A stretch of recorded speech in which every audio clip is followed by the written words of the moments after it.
Fonction exponentielle. Commençons avec des rappels des définitions des exposants entiers. Un exposant entier positif est défini par a puissance n est égal à a, etc. n fois. Par exemple, 2 puissance 3, c'est 2 fois 2 fois 2, on fait 3 fois la multiplication de 2 avec lui-même, égale 8. Un petit peu de vocabulaire, le petit a s'appelle la base et le petit n qui est la puissance ou l'exposant et qui est écrit au-dessus. Les exposants entiers négatifs sont définis de la manière suivante: a puissance moins n égale 1 sur a puissance n. Il faut donc passer par l'inverse et se ramener à une puissance positive. Par exemple, si je veux calculer 3 puissance moins 2, je vais faire 1 sur 3 puissance 2, et ce sera donc égal à 1 neuvième. Quelques rappels maintenant sur la racine d'un nombre, ça nous servira tout à l'heure. Pour tout réel b positif et pour tout entier n positif, on définit la racine nième de b, qu'on note avec un radical ici n et le b sous le radical. L'unique nombre a positif tel que a puissance n soit égal à b. Dit de manière synthétique, pour a positif et b positif, a égale racine nième de b si et seulement si a puissance n égale b. Ça veut dire que quand on cherche la racine nième de b, on cherche quel nombre mis à la puissance n sera égal à b. Par exemple, si je cherche la racine cubique de 8, je me demande quel nombre mis à la puissance 3 sera égal à 8. Il s'agit de 2, ici ça tombe juste, puisque 2 au cube égale 8. Un petit peu de vocabulaire sur ces racines nièmes. Le b s'appelle le radicand, c'est la partie qui est sous le signe radical, et le n s'appelle l'indice de la racine. Voyons maintenant un exemple. Je considère une algue microscopique dont la surface double chaque mois. Et je suppose que le 1er janvier, sa surface est de 1 mètre carré. Je voudrais savoir quelle est sa surface le 1er février. Alors c'est très facile. Je prends les 1 mètre carré du 1er janvier, je fais x2 puisque un mois s'est écoulé. Donc j'obtiens 2 mètres carrés. Vous voyez que j'ai noté S de 1, la surface après un mois. Puis généralement je noterai S de n, la surface après n mois. Le 1er mars, j'ai donc calculé S de 2, la surface après 2 mois. Eh bien, par rapport au 2 février, ça aura encore doublé. Donc je dois faire 2 fois 2, mais je trouve 4 mètres carrés. Ou bien je pourrais repartir du 1er janvier, 1 mètre carré, je dois faire x2 parce qu'un mois s'est écoulé, puis encore x2 parce qu'un deuxième mois s'est écoulé. Et donc je fais 1 fois 2 au carré. Si je veux calculer la surface occupée par l'algue après 3 mois, le 1er avril, je dois calculer S de 3, et le 1 mètre carré de départ aura été doublé une première fois, puis une deuxième fois, puis une troisième fois. Donc je dois multiplier par 2 au cube, et j'obtiens 8 mètres carrés. Je peux généraliser, en fait après n mois, la surface est donnée par 1 fois 2 puissance n, ou directement 2 puissance n. Ici, je me suis intéressé simplement à la surface après un nombre de mois entiers. Mais en fait, je peux chercher déjà avec des nombres entiers négatifs. Par exemple, le 1er décembre, quelle était la surface de mon algue? Ça m'amène à calculer S de moins 1. Et si je fais le calcul, 1 fois 2 puissance moins 1, par définition, ça fait 1 fois 1 sur 2 puissance 1, donc 0,5 mètres carrés. On peut faire le calcul avec la calculatrice. Si je calcule S de moins 2, c'est-à-dire le 1er novembre, 2 mois avant le début de mon expérience, je vais être amené à calculer 1 fois 2 puissance moins 2, c'est-à-dire 1 sur 2 puissance 2, c'est-à-dire un quart, c'est-à-dire 0,25 mètres carrés. Là, tout semble naturel. Du 1er novembre au 1er décembre, la surface double, on passe de 0,25 à 0,5, et si on regarde encore pour se ramener au 1er janvier, on double encore puisqu'on arrive à 1 mètre carré. Donc tout paraît bien.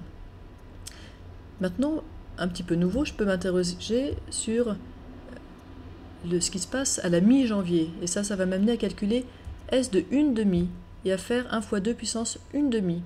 Ça a donc un sens de se demander ce que peut vouloir dire une puissance fractionnaire. Alors avec la calculatrice, je trouve environ 1,414 m². On aurait pu s'attendre à avoir plutôt 1,5. Donc remarquez que ce n'est pas forcément ce que l'intuition aurait donné. Et à la mi-février, on est amené à calculer S de 1 mois plus 1 mois et demi, donc 1,5, S de 1 plus 1 demi, c'est-à-dire 1 fois 2 puissance 3 demi. Et là, la calculatrice, on trouve environ 2,828 m². Entre la mi-janvier et la mi-février, tout va bien, ça a doublé. On expliquera plus tard pourquoi on ne trouve pas 1,5 ici.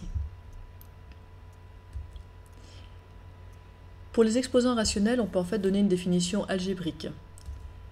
Et la définition est la suivante. A puissance 1 sur n, c'est la racine énième de A.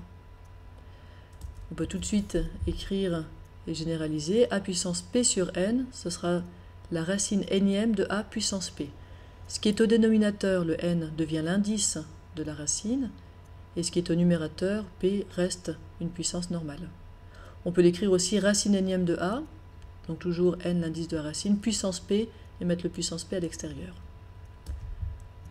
Attention, tout ça n'est valable que pour A positif, puisque les racines énièmes ne sont définies que pour des nombres positifs. Quelques exemples. 9 puissance 1 demi, c'est la racine carrée de 9. Le 2 qui est au dénominateur devient l'indice de la racine. C'est donc égal à 3. 27 à la puissance 1 tiers, c'est la racine cubique de 27. Donc c'est égal à 3. 9 puissance 3 demi, le 2 va venir pour être l'indice de la racine, et le 3 reste une puissance normale. Donc racine carrée de 9, le tout puissance 3, c'est-à-dire 3 puissance 3, c'est-à-dire 27.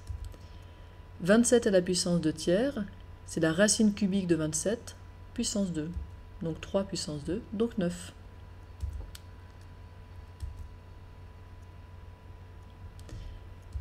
Avec ces définitions des exposants rationnels, les règles de calcul restent inchangées, c'est-à-dire qu'on conserve cette règle que vous connaissez bien, que a puissance n fois a puissance p égale a puissance n plus p. Donc si j'ai la même base, je peux additionner les puissances. Et le pendant avec une division, si j'ai a puissance n divisé par a puissance p, je vais faire cette fois-ci la différence des puissances a puissance n moins p. Il faut toujours que la base soit la même. Ou bien ça peut être les puissances qui sont les mêmes, et dans ce cas-là, a puissance n fois b puissance n égale a fois b puissance n, avec la même puissance qui va se retrouver dans le résultat. L'équivalent avec une division, a puissance n divisé par b puissance n, c'est égal à a divisé par b le tout puissance n. Et enfin, a puissance n puissance p est égal à a puissance n fois p. On a donné un sens aux puissances rationnelles, et en fait on peut compléter de manière à donner un sens à toutes les puissances réelles, tout en conservant les propriétés qu'on vient de voir. Pour calculer a puissance x, avec la restriction, on demandera toujours que la base soit positive, et par contre n'importe quel réel à la puissance, on utilisera la calculatrice. Par exemple, si je veux calculer 5 puissance pi, j'utilise la calculatrice pour trouver que c'est à peu près égal à 156,99. On ne va pas chercher à donner une définition algébrique de 5 puissance pi. Soit a positif, on appelle fonction exponentielle de base a, la fonction qui à x associe a puissance x. Donc ma variable, c'est la puissance, et ma base est fixée dans ces fonctions exponentielles. C'est donc des fonctions puissance. On peut regarder la représentation graphique qui va nous donner une bonne idée des propriétés des exponentielles. Quand a est plus grand que 1, on obtient un dessin qui est comme ça, où vous voyez qu'on a une courbe qui est croissante et dont la croissance s'accélère. On parle de croissance exponentielle. Vous remarquez aussi que la courbe en rouge, qui représente donc la fonction exponentielle, est toujours au-dessus de l'axe des abscisses. Ça veut dire que les puissances sont toujours positives. A puissance x, ce sera toujours positif, quel que soit a positif, et quel que soit n'importe quel réel x. Quand on a a, la base qui est comprise entre 0 et 1, on obtient toujours une fonction qui est strictement positive. En revanche, elle est décroissante, avec, vous voyez, une décroissance qui est d'abord très rapide, puis qui l'est de moins en moins. j'ai pas fait le cas a égale 1, je l'ai exclu de ces deux cas, parce que quand a est égal à 1 puissance x, c'est toujours égal à 1, et donc on obtient en fait une fonction constamment égale à 1, une fonction plate, comme ça.